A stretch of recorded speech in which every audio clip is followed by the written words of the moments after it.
Hello, എല്ലാവർക്കും നമ്മുടെ ചാനലിലെ പുതിയൊരു വീഡിയോയിലേക്ക് സ്വാഗതം. നമ്മുടെ ഇന്നത്തെ റെസിപ്പി ഈസി ആയിട്ട് ഉണ്ടാക്കാൻ പറ്റിയ എന്ന നല്ല ടേസ്റ്റുള്ള ഒരു മസാല പുലാവിന്റെ റെസിപ്പിയാണ്. നമ്മൾ ഈ ചാനലിൽ അപ്ലോഡ് ചെയ്യുന്ന വീഡിയോസൊക്കെ നിങ്ങൾക്ക് ഇഷ്ടമാവുന്നുണ്ടെങ്കിൽ ചാനൽ സബ്സ്ക്രൈബ് ചെയ്യാനും വീഡിയോസ് ലൈക്ക് ചെയ്യാനും കമന്റ് ചെയ്യാനും ഒന്നും മറക്കരുത് കേട്ടോ. നമുക്ക് ആദ്യം തന്നെ അരി ഒന്ന് കഴുകി കുതിർക്കാനായിട്ട് മാറ്റിവെക്കാം. ഞാനിവിടെ ബസ്മതി അരിയാണ് എടുത്തിട്ടുള്ളത്. കുറച്ച് ഇതുപോലെ നീളമുള്ള അരിയാണ് എടുത്തിട്ടുള്ളത്. നിങ്ങളുടെ കയ്യിൽ ഏത് അരിയാണോ ഉള്ളത് നിങ്ങൾക്ക് അത് യൂസ് ചെയ്യാം, കുഴപ്പമൊന്നുമില്ല. പക്ഷെ നീണ്ട ബസ്മതി അരി ആണെങ്കിൽ ഒന്നും കൂടെ നല്ലതായിരിക്കും കേട്ടോ. ഞാനതുപോലെ കഴുകിയിട്ടുള്ള അരിയിലേക്ക് 2-3 കപ്പ് വെള്ളം ഒഴിച്ചു വെച്ചിട്ടുണ്ട്. നമുക്കിതൊരു 15 മിനിറ്റ് കുതിർക്കാനായിട്ട് മാറ്റിവെക്കാം. ആ സമയം കൊണ്ട് നമുക്ക് പുലാവിന് ആവശ്യമായിട്ടുള്ള മസാലയൊക്കെ ഒന്ന് റെഡിയാക്കി എടുക്കാം കേട്ടോ. അതിന് വേണ്ടിയിട്ട് ഞാനിവിടെ ഒരു കുക്കർ അടുപ്പത്ത് വെച്ചിട്ടുണ്ട്. കുക്കർ ചൂടായി വരുന്ന സമയത്ത് നമുക്ക് അതിലേക്ക് എണ്ണ ഒഴിച്ചു കൊടുക്കാം. ഞാനിവിടെ 1.5 ടേബിൾ സ്പൂൺ സൺഫ്ലവർ ഓയിലാണ് ഒഴിച്ചു കൊടുക്കുന്നത്. അതിന്റെ കൂടെ തന്നെ 1 ടേബിൾ സ്പൂൺ നെയ്യും കൂടെ ചേർത്ത് കൊടുക്കുന്നുണ്ട്. ഈ നിങ്ങളുടെ കയ്യിൽ നെയ്യില്ലാന്നുണ്ടെങ്കിൽ മുഴുവനായിട്ടും സൺഫ്ലവർ ഓയിൽ ചെയ്തെടുക്കാം കേട്ടോ. ഇനി എണ്ണയും നെയ്യൊക്കെ നന്നായിട്ട് ചൂടായി വരുന്ന സമയത്ത് നമുക്കിതിലേക്ക് ഒരു 1/2 ടീസ്പൂൺ ചെറിയ ജീരകം ചേർത്ത് കൊടുക്കാം. ഇനി ചെറിയ ജീരകം ഒന്ന് പൊട്ടി വരുന്ന സമയത്ത് നമുക്കിതിലേക്ക് ഒരു ചെറിയ കഷ്ണം പട്ട, ഒരു ചെറിയ ഏലക്ക, അതുപോലെ തന്നെ വലിയ ഏലക്ക ഉണ്ടെങ്കിൽ മാത്രം ചേർക്കുക, അല്ലെങ്കിൽ ചെറിയ ഏലക്ക 2 എണ്ണം എക്സ്ട്രാ ചേർക്കുക കേട്ടോ. പിന്നെ ഒരു 3-4-5 കുരുമുളകിൻ്റെ മുഴുവനായിട്ടുള്ള കുരുമുളകാണ്. അതുപോലെ തന്നെ 2 ഗ്രാമ്പൂ, പിന്നെ നമ്മുടെ തക്കോലയില്ലേ അതിൻ്റെ ഒരു ചെറിയൊരു കഷ്ണം കൂടെ ചേർത്ത് കൊടുക്കുന്നുണ്ട്. അതിൻ്റെ കൂടെ തന്നെ നമുക്ക് ഒരു ബേ ലീഫും കൂടെ ചേർത്ത് കൊടുക്കാം. ഇനി നമ്മുടെ മുഴുവൻ മസാലയൊക്കെ ഒന്ന് ചെറിയ തീയിലിട്ടൊന്ന് മൂപ്പിച്ച് കൊടുക്കാം. കരിയാതെ പ്രത്യേകം ശ്രദ്ധിക്കണം. അപ്പോൾ ഇതൊക്കെ നന്നായിട്ടൊന്ന് മൂത്ത് വന്നിട്ടുണ്ട്. ഈ ഒരു സമയത്ത് നമുക്ക് ഇതിലേക്ക് ഒരു മീഡിയം വലുപ്പത്തിലുള്ള സവോള ഇതുപോലെ നീളത്തിൽ അരിഞ്ഞതാണ് ഞാൻ എടുത്തിട്ടുള്ളത്. അത് ചേർത്ത് കൊടുക്കാം. നമുക്കൊരു മീഡിയം ഫ്ലെയിമിൽ വെച്ചിട്ട് നന്നായിട്ട് തന്നെ ഒന്ന് വഴറ്റി കൊടുക്കണം. ഇപ്പോൾ ഇതാ കണ്ടില്ല, നമ്മുടെ സവാളയൊക്കെ നന്നായിട്ട് ഒരു ബ്രൗൺ കളറായി തുടങ്ങാൻ വരുന്നുണ്ട്. ഈ ഒരു സമയം വരെ വേണം നമുക്ക് വഴറ്റി കൊടുക്കാൻ. ഉള്ളിയൊക്കെ ചെറുതായിട്ടൊന്ന് ക്രിസ്പി ആവാൻ തുടങ്ങിയിട്ടുണ്ട്. ഈ സമയത്ത് നമുക്കിതിലേക്ക് ഇഞ്ചി, വെളുത്തുള്ളി, പച്ചമുളക് പേസ്റ്റ് ചേർത്ത് കൊടുക്കാം. ഒരു 5 അല്ലി വെളുത്തുള്ളിയും ഒരു ചെറിയ കഷ്ണം ഇഞ്ചിയും അതുപോലെ തന്നെ 2 പച്ചമുളകും കൂടി അരച്ചെടുത്തതാണ്. അതൊരു 1.5 ടീസ്പൂൺ ആണ് കേട്ടോ ഉള്ളത്. അത് ചേർത്ത് കൊടുക്കുന്നുണ്ട്.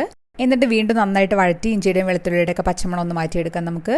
ഈ ഒരു സമയത്ത് നമുക്കിതിലേക്ക് ഒരു തക്കാളി ചേർത്ത് കൊടുക്കാം. ഞാനിവിടെ മീഡിയം വലുപ്പത്തിലുള്ള നല്ല പഴുത്ത ഒരു തക്കാളി ചെറുതായിട്ട് കഷ്ണങ്ങളായിട്ട് മുറിച്ചത് ചേർത്ത് കൊടുക്കുന്നുണ്ട്. തക്കാളിയും കൂടെ ചേർത്തിട്ട് വീണ്ടും നന്നായിട്ടൊന്ന് ഇളക്കി വഴറ്റി കൊടുക്കാം നമുക്ക്. ഇപ്പോൾ ഇതാ നമ്മുടെ തക്കാളിയൊക്കെ ഒന്ന് ചെറുതായിട്ടൊന്ന് സോഫ്റ്റ് ആയിട്ട് വന്നിട്ടുണ്ട്. ഈ ഒരു സമയത്ത് നമുക്ക് ഇതിലേക്ക് പൊടികളൊക്കെ ഒന്ന് ചേർത്ത് കൊടുക്കാം. 1/4 ടീസ്പൂൺ മഞ്ഞൾപ്പൊടി, അതുപോലെ തന്നെ 1 ടീസ്പൂൺ കാശ്മീരി മുളക് പൊടിയാണ് ചേർത്ത് കൊടുക്കുന്നത്. അതുപോലെ തന്നെ 1/2 ടീസ്പൂൺ മല്ലിപ്പൊടി, 1/2 ടീസ്പൂൺ ഗരം മസാല. ഇത്രയും പൊടികൾ ചേർത്തതിന് ശേഷം തീ നന്നായിട്ട് പൊടികളുടെയൊക്കെ ഒരു പച്ചമണം മാറ്റിയെടുക്കാം നമുക്ക്. പൊടികൾ ചേർത്തൊരു 30 സെക്കൻഡൊക്കെ ഇതുപോലെ ഇളക്കിയതിന് ശേഷം നമുക്കിതിലേക്ക് 2 ടേബിൾ സ്പൂണൊക്കെ വെള്ളം ചേർത്ത് കൊടുക്കാം.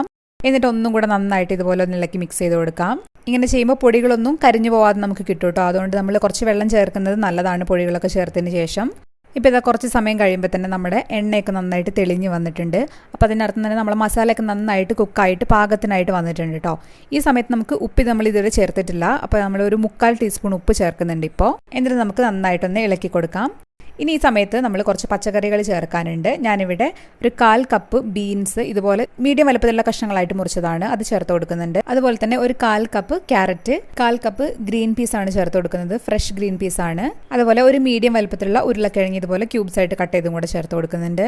എന്നിട്ട് നന്നായിട്ട് വീണ്ടും വഴറ്റി കൊടുക്കുക. പച്ചക്കറികളെ എല്ലാ ഭാഗത്തും മസാലയ്ക്ക് എത്തുന്ന രീതിയിൽ നന്നായിട്ട് തന്നെ ഇളക്കി കൊടുക്കുക കേട്ടോ. ഇനി ഞാനിവിടെ മസാലയുടെ മേലേക്ക് കുറച്ച് മല്ലിയില ചേർത്ത് കൊടുക്കുന്നുണ്ട്. അതിന്റെ കൂടെ തന്നെ നേരത്തെ നമ്മൾ കുതിർക്കാനിട്ടിരുന്ന അരി ഉണ്ടല്ലോ, അതും കൂടെ ഈ സമയത്ത് ചേർത്ത് കൊടുക്കാം. അതിൽ വെള്ളമൊക്കെ കളഞ്ഞെടുത്തിട്ടുള്ളതാണ്. ഇനി തീ ഒരു മീഡിയം ഫ്ലെയിമിൽ ഇട്ടതിന് ശേഷം നന്നായിട്ട് ഇതൊന്ന് ഇളക്കി കൊടുക്കാം. അരിയും മസാലയും അതുപോലെ പച്ചക്കറിയൊക്കെ നന്നായിട്ട് എല്ലാ ഭാഗത്തും ആവുന്ന രീതിയിൽ തന്നെ ഒരു 1.5 മിനിറ്റ് ഒക്കെ നമുക്ക് നന്നായിട്ടൊന്ന് വഴറ്റി കൊടുക്കാം. ഇതുപോലെ ഇളക്കി കൊടുക്കുന്ന സമയത്ത് അരിയൊന്നും പൊട്ടിപ്പോവാതെ പ്രത്യേകം ശ്രദ്ധിക്കണം കേട്ടോ. ഇങ്ങനെ ചെയ്യുകയാണെന്നുണ്ടെങ്കിൽ പുലാവ് റെഡി ആയിട്ട് വരുന്ന സമയത്ത് നമുക്ക് ഒട്ടും ഒട്ടിപ്പിടിക്കാതെ കുഴഞ്ഞു പോവാതെ കിട്ടും കേട്ടോ.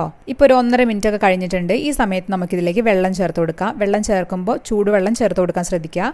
നമ്മളിവിടെ 1 കപ്പ് അരിയാണല്ലോ എടുത്തിട്ടുള്ളത്. അപ്പോൾ 1.5 കപ്പ് വെള്ളമാണ് ചേർത്ത് കൊടുക്കുന്നത്. വെള്ളം ചേർത്ത് കൊടുത്ത് നന്നായിട്ടൊന്ന് ഇളക്കി യോജിപ്പിച്ച് കൊടുക്കാം. ഈ സമയത്ത് ഉപ്പ് ചെക്ക് ചെയ്തിട്ട് വേണമെന്നുണ്ടെങ്കിൽ കുറച്ചും കൂടെ ചേർത്ത് കൊടുക്കാം. ഞാനിവിടെ കുറച്ചും കൂടെ ചേർത്ത് കൊടുക്കുന്നുണ്ട്. എന്നിട്ട് വീണ്ടും നന്നായിട്ട് ഇളക്കി കൊടുക്കാം നമുക്ക്. ഇനി തീ ഒരു ഹൈ ഫ്ലെയിമിൽ വെച്ചതിന് ശേഷം ഇതുപോലെ ചെറുതായിട്ടൊന്ന് തിളയ്ക്കാൻ തുടങ്ങുന്ന സമയത്ത് നമുക്ക് കുക്കർ അടച്ചു വെക്കാം. എന്നിട്ട് ഹൈ ഫ്ലെയിമിൽ തന്നെ ഒറ്റ വിസിലിന് നമുക്കിത് വേവിച്ചിട്ടെടുക്കാം. ഒറ്റ വിസിൽ വന്നതിന് ശേഷം ഓഫ് ചെയ്തിടുക കുക്കർ. എന്നിട്ട് നമുക്ക് പ്രഷറൊക്കെ കംപ്ലീറ്റ് പോയതിനു ശേഷം കുക്കർ ഒന്ന് തുറന്നു കൊടുക്കാം. ഇപ്പോൾ ഇതാ അരിയും പച്ചക്കറികളും ഒക്കെ നന്നായിട്ട് തന്നെ വെന്ത് വന്നിട്ടുണ്ട്. ഈ സമയത്ത് നമുക്ക് ഒരു ഫോർക്ക് വെച്ചിട്ട് ഇതുപോലെ ഒന്ന് നന്നായിട്ട് ഇളക്കി കൊടുക്കാം കേട്ടോ. ഒരു സ്റ്റീലിൻ്റെ തവിയൊക്കെ വെച്ചിട്ട് പെട്ടെന്ന് തന്നെ ചൂടോടെ ഇളക്കി കൊടുക്കാതിരിക്കാൻ ശ്രദ്ധിക്കുക. ഇതുപോലെ ഒരു ഫോർക്ക് വെച്ചിട്ടാണെങ്കിൽ അരിയൊക്കെ നമുക്ക് നന്നായിട്ട് വേറിട്ട് കിട്ടും. അപ്പം നമ്മുടെ അടിപൊളി പുലാവ് റെഡി ആയിട്ടുണ്ട്. ഒട്ടും ഒട്ടിപ്പിടിക്കാതെ നന്നായിട്ട് തന്നെ കിട്ടിയിട്ടുണ്ട് നമുക്ക്. നമ്മുടെ ചാനലിൽ ഇതിന് മുന്നേ നമ്മളൊരു പുലാവിൻ്റെ വീഡിയോ കൂടെ ഇട്ടിട്ടുണ്ട്. അത് അധികം മസാലയൊന്നും ചേർക്കാതെ സിമ്പിൾ ആയിട്ടുള്ള ഒരു പുലാവാണ്. ഇത് കുറച്ച് മസാലയൊക്കെ ചേർത്തിട്ടുള്ള പച്ചക്കറികൾ കുറച്ച് എക്സ്ട്രാ ചേർത്തിട്ടുള്ള നല്ലൊരു ടേസ്റ്റി ആയിട്ടുള്ള പുലാവ് തന്നെയാണ് ഇതും. അപ്പോൾ നിങ്ങൾ എല്ലാവരും ഉണ്ടാക്കി നോക്കണം. അഭിപ്രായം കമൻറ്റ് ബോക്സിൽ വന്നിട്ട് പറയണം. അടുത്തൊരു ദിവസം നമുക്ക് വേറൊരു വീഡിയോ ആയിട്ട് വീണ്ടും കാണാം. അതുവരെ ബൈ.